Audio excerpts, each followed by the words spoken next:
देखु बड़ंगा पीड़िता जितेबले 16 वर्ष बयस जीवन हारी जीवन जाइए सीधा सल भाव कहीपर यही स्कूल आरंभ होता पाठपढ़ा जो प्रथम श्रेणी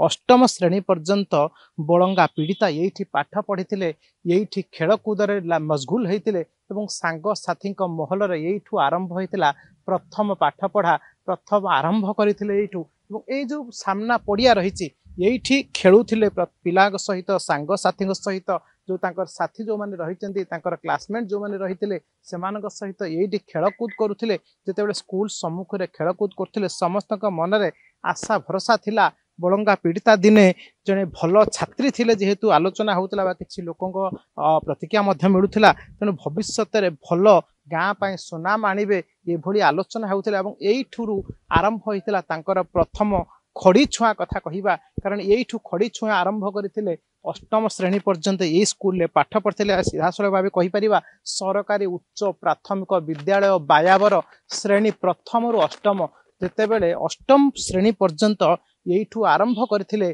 खड़ी छुआ पाखु आरंभ कर अष्टम श्रेणी हाईस्कूल पर्यंत यू पाठपढ़ा आरंभ करते ये गाँव परिवेश निश्चित भाव आज एक प्रकार स्तब्ध होती कारण जितेबले निज अंचल जड़े नाबालिका कुनी झीटी निज बयसर स्वप्न देखा पूर्व निजर जीवन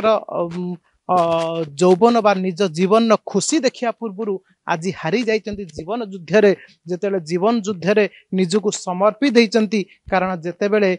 दाऊ दाऊ हो जली उठीला बड़ंगा पीड़िता शरीर सेतेबेले सारा ओडिशा स्तब्ध होता किए पड़ा कहीं पड़ा ये उत्तर वर्तमान भी आज भी स्पष्ट होइनी तबे निश्चित भाव में जदि किए केतेबेले काहाकू दोषारोप करुच्ची केतेबेले पुलिस तदंत दिग कुआड़ जाउची ए कथा तो तदंत प्रक्रिया पर सामना को आसीबो किंतु वर्तमान जहाँ खबर रही जिते बड़ंगा पीड़िता आखि बुझी सबुठारु कहि परिबा समस्त अंचल एमिति कि विद्यालय पाखरु पड़िया पर्यंत घर पाखरु गाँ पर्यंत दांड पाखरु बाड़ी पर्यंत सबुआड़े सुनसान सबुआड़े निशब्दर स्वर सबुआड़े शांतिर वातावरण केउठी आ कोलाहल दिसुनी ये जिते कोलाहल पूरी उठुला ये स्कूल आखपाख अंचल विद्यालय सांगसाथी शिक्षक मान सहित जो कोलाहल कौतूहल संपन्न जीवन बिताउथिले बड़ंगा पीड़िता आउ शुभिबनी सही स्वर आज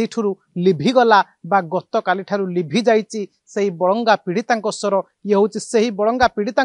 स्कूल दृश्य देखी सीधा सड़ा सहयोगी कहि देखैबे ये हूँ से बड़ंगा पीड़िता जिते प्रथम रु अष्टम श्रेणी पर्यंत पाठ पढ़ुते निज जीवन गढ़ा स्वप्न देखिते आज से जीवन आउ गढ़ा स्वप्न कहीं देखा नहांती केवल तांकर से जो छाड़ी जाइथिया स्मृति को गाँ लोके साउंटी रखिचंती बा निज अंचलवासी कथा कहतु निज परिवार कथा कहतु निजर प्रियजन कथा कहतु निजर सांगसाथी कथा कहतु एमिति कि श्रेणीर शिक्षक मध्य से स्मृति टिकक साउंटी रखिबे। बड़ंगारू सूरज सहित सरोज रथ फोकस प्लस।